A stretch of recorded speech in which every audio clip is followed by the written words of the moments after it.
ಕಾಮಧೇನು ಕಲ್ಪವೃಕ್ಷಕ್ಕೆ ಸಮಾನವಾದಂಥ ಶ್ರೀ ಗುರು ಬೀರಲಿಂಗೇಶ್ವರನ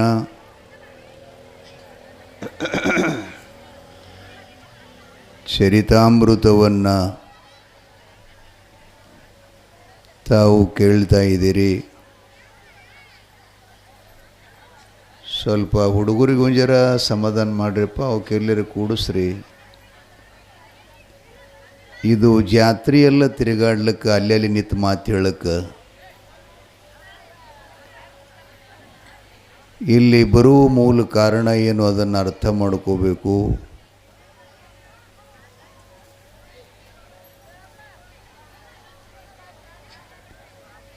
ಅದೇನು ತಿರುಗಾಡೋರು ಹೇಳೋರು ಕೇಳೋರು ಹಂಗಾಗಬಾರ್ದು. ಸಂಸ್ಕಾರ ಬೇಕು ಒಂದಿಷ್ಟೆಲ್ಲರಿಗೆ.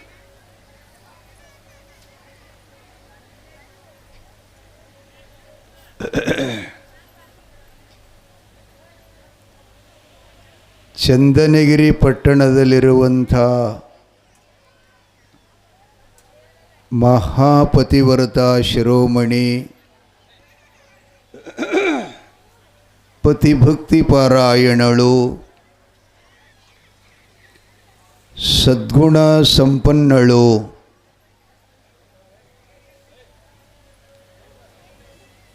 ಧರ್ಮವನ್ನು ಅರ್ಥೈಸಿಕೊಂಡು ಬದುಕು ಮಾಡುವಂಥ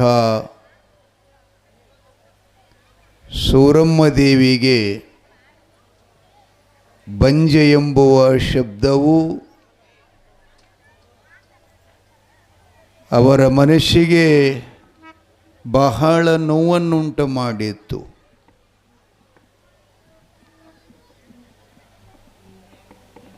ಬಂಜಿಯ ಮನೆ ಮುಂದ ಅಂಜೂರಿ ಗಿಡ ಹುಟ್ಟಿ ಟೊಂಗೆಗೆಲ್ಲ ಗಿಳಿ ಕುಳಿತು ಮಾತಾಡುತ್ತಾವ. ಬಂಜಿ ನಿನ್ನ ಬದುಕು ಹೆರವರಿಗೆ ಅಂತ.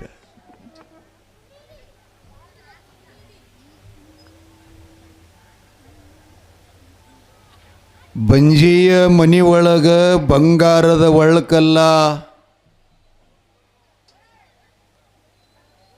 ಬಂದು ಕುಟ್ಟಾಕ ಸೊಸೆ ಇಲ್ಲ, ಮಹಾನವಮಿಗೆ ಬನ್ನಿ ಮುಡಿಯಾಕ ಮಗನಿಲ್ಲ ಅಂಥೇಳಿ ಮನುಷ್ಯಗೆ ಬಹಳ ನೋವು ಆಗ್ತದೆ ರೀ. ಒಂದು ಮಾತಿನಾಗ ಮನುಷ್ಯ ಕಡಿಮೆ ಇತ್ತು ಅಂತಂದ್ರೆ ಭಾಳ ಜನ ಚುಚ್ಚಿ ಅದನ್ನೇ ಮಾತಾಡ್ತಾ ಇದ್ದಾರೆ. ಅದು ಉರಿಯುವ ಹುಣ್ಣಿನ ಮೇಲೆ ಉಪ್ಪು ಚೆಲ್ಲದಂಗೆ ಆಗ್ತದೆ. ಏನು ಮಾಡಬೇಕು? ಆ ಎಮ್ಮ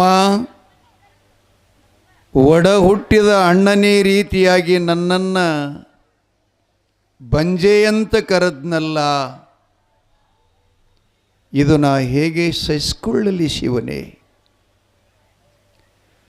ನನ್ನ ಬದುಕು ಎಲ್ಲ ನಿರರ್ಥಕವಾಯಿತಲ್ಲ.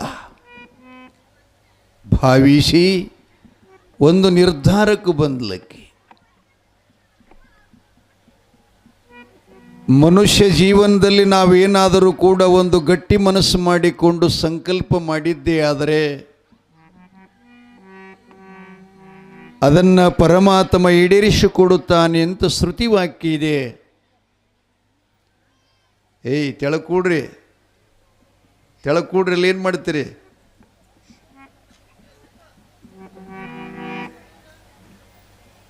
ಸುಮ್ಮನೆ ತಿರುಗಾಡ್ತಾವ, ಆ ಕಡದೊಮ್ಮೆ ಈ ಕಡೆ, ಈ ಕಡದೊಮ್ಮೆ ಆ ಕಡೆ. ಇದೇನು ಮನಿ ಏನು ತಿರುಗಾಡ್ಲಿಕ್ಕೆ? ಹಿಂಗೆ ಕೂಡ್ರಿ ಒಂದು ಕಡೆ.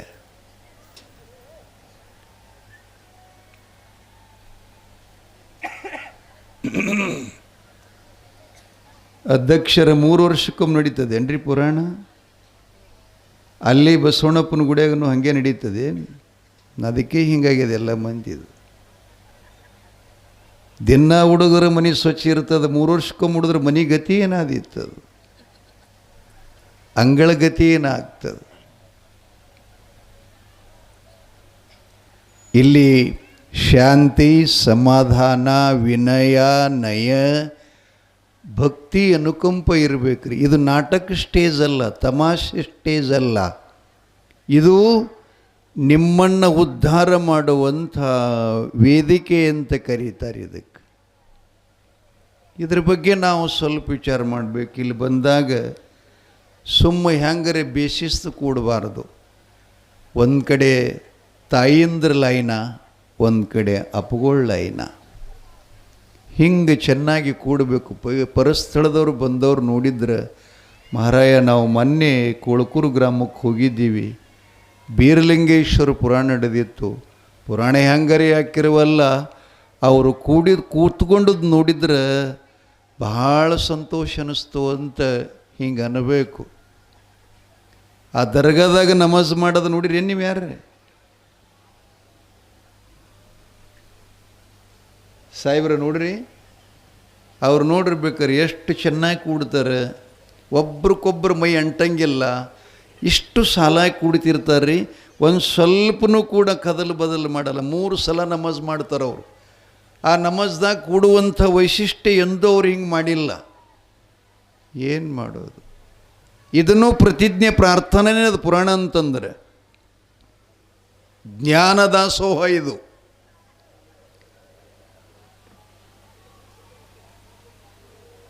ಅಲ್ಲಲ್ಲಿ ನಿಂತ್ಕೊಂಡ್ರಿಪ್ಪ, ಕೂಡ್ರೆಲ್ಲ ಬಂದು ಟಾಯ್ಲ್ ಇದ್ದವ್ರು ಕೊಳ್ಳ್ಯಾಗ. ಹಿರಿಯರು ಯಾರದಾರ ಅವರು? ಬರ್ರಿಪ್ಪ ಈ ಕಡೆ ಬಂದು ಕೂಡ್ರಿ ಕುರ್ಚಿ ಮೇಲೆ.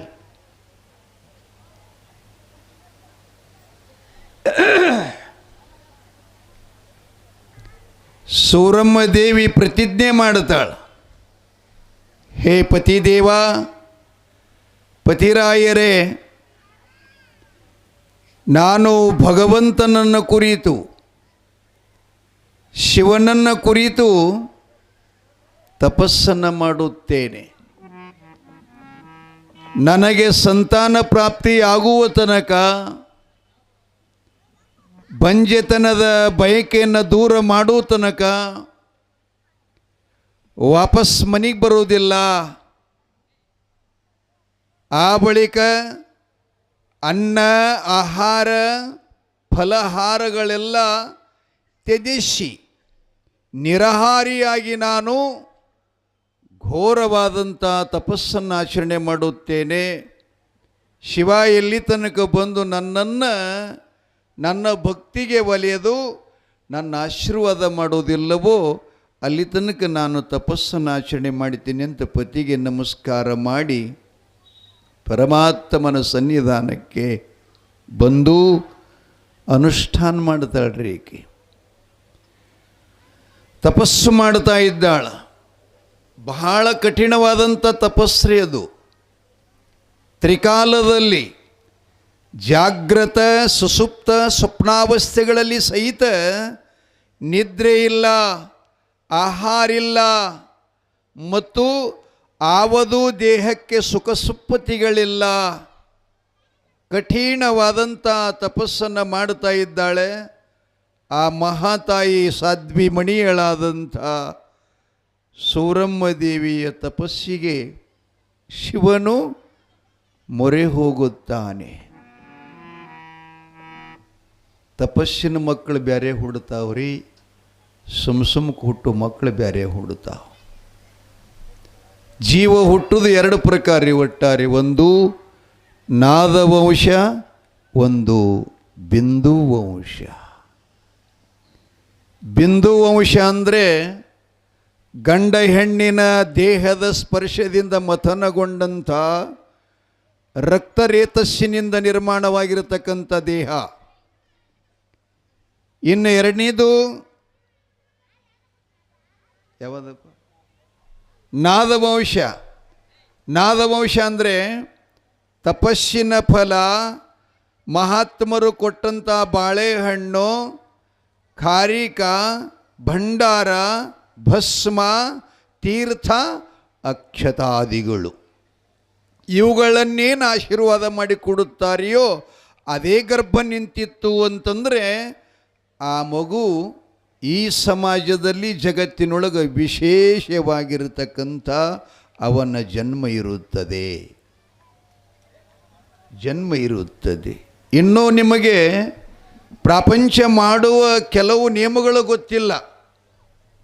ಸತಿಪತಿಗಳಾದ ಮೇಲೆ ಒಳ್ಳೆ ಸಂತತಿ, ಚಲೋ ಸಂತತಿ ನಾವು ಪಡಿಬೇಕಾಗಿತ್ತು, ಒಳ್ಳೆ ಮಕ್ಕಳನ್ನು ಪಡಿಬೇಕಾಗಿತ್ತು ಅಂದರೆ ತಾಯಿ ಮುಟ್ಟಾದ 5 ದಿನಗಳಿಂದ 16 ದಿನಗಳ ಪರ್ಯಂತಕ್ಕಿನ ಗರ್ಭ ಚಾಲು ಇರುತ್ತೆ.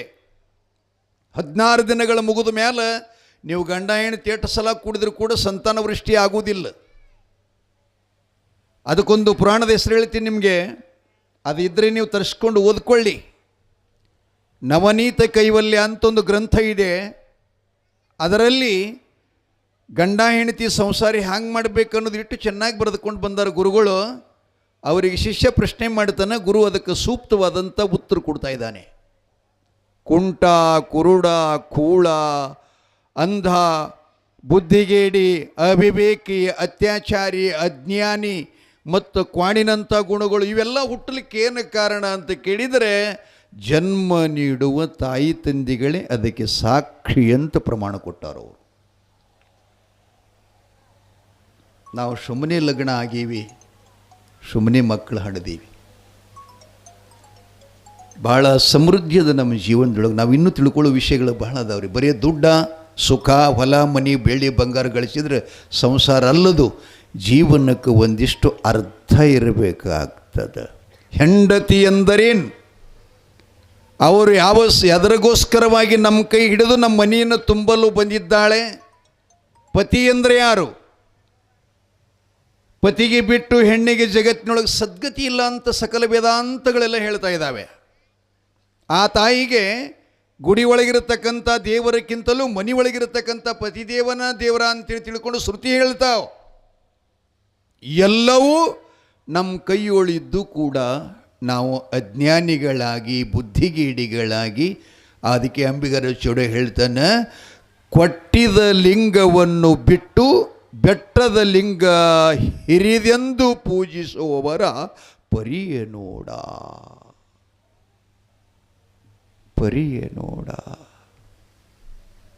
ಪ್ರವಚನಕ್ಕೆ ಮತ್ತು ಪುರಾಣಕ್ಕೆ ಸ್ವಲ್ಪ ಬಹಳ ವ್ಯತ್ಯಾಸ ಆಗ್ತದೆ. ಪುರಾಣ ಇದು ಇತಿಹಾಸ, ಒಬ್ಬರಾಗಿ ಹೋದಂಥ ಲೀಲೆ ಹೇಳ್ತದೆ. ಪ್ರವಚನ ಇವಂದ ಲೀಲೆ ಹೇಳ್ತದೆ. ಮನುಷ್ಯ ತಾಯಿ ಗರ್ಭದಾಗ ನಿರ್ಮಾಣ ಆಗದಾನ ಹಿಡ್ಕೊಂಡು ಏನೇನಾಯಿತು ಅಂತ ಇದು ಹೇಳ್ತದೆ. ಇರಲಿ, ಪುರಾಣ ಕೇಳಕತ್ತೀರಿ ನೀವೆಲ್ಲ, ಅದ್ರ ಬಗ್ಗೆನೇ ಮಾತಾಡೋಣ. ಸೂರಮ್ಮ ದೇವಿಯ ತಪಸ್ಸಿಗೆ ಭಗವಂತ ಒಲಿತು,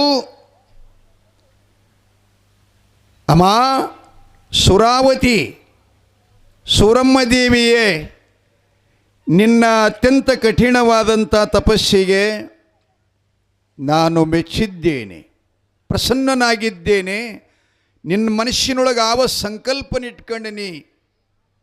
ಇಂಥ ಕಠಿಣವಾದಂಥ ತಪಸ್ಸನ್ನು ಆಚರಣೆ ಮಾಡ್ತಿ ತಾಯಿ, ಹೇಳು, ಅದನ್ನು ನಿನಗೆ ವರವನ್ನು ಕೊಡುತ್ತೇನೆ ಅಂತ ಶಿವನು ಹೇಳಿದಾಗ ತಾಯಿ ಹೇಳುತ್ತಾಳೆ, ಅಪ್ಪ, ಹೇ ಪರಮಾತ್ಮನೇ, ನನಗೆ ಬಂಜಿ ಎನ್ನುವಂಥ ಶಬ್ದವನ್ನು ದೂರ ಮಾಡಬೇಕು.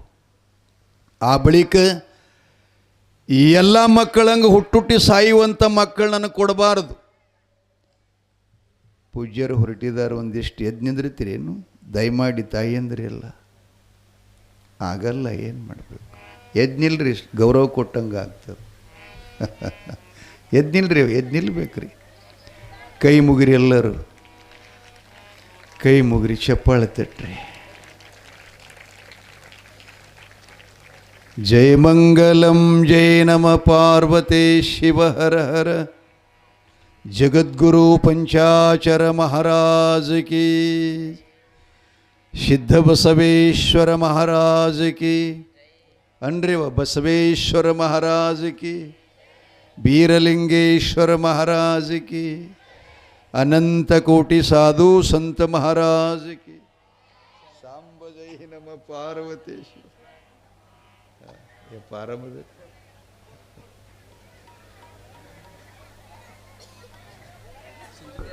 ಹೌದ್ರಿ, ಹೌದಲ್ರಿ.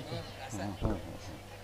ಭಾಳ ಹ್ಞೂ ಓ ಹಬ್ಬ ಹೌದ್ರಿ ಅಪ್ಪ ಹಾಂ ಹಾಂ ಈಗ ತಾನೇ ತಮ್ಮ ದಿವ್ಯ ಪಾದವನ್ನು ದಯಮಾಡಿಸಿದಂಥ ಪರಮ ಪೂಜ್ಯ ಶಟಸ್ಥಲ ಬ್ರಹ್ಮ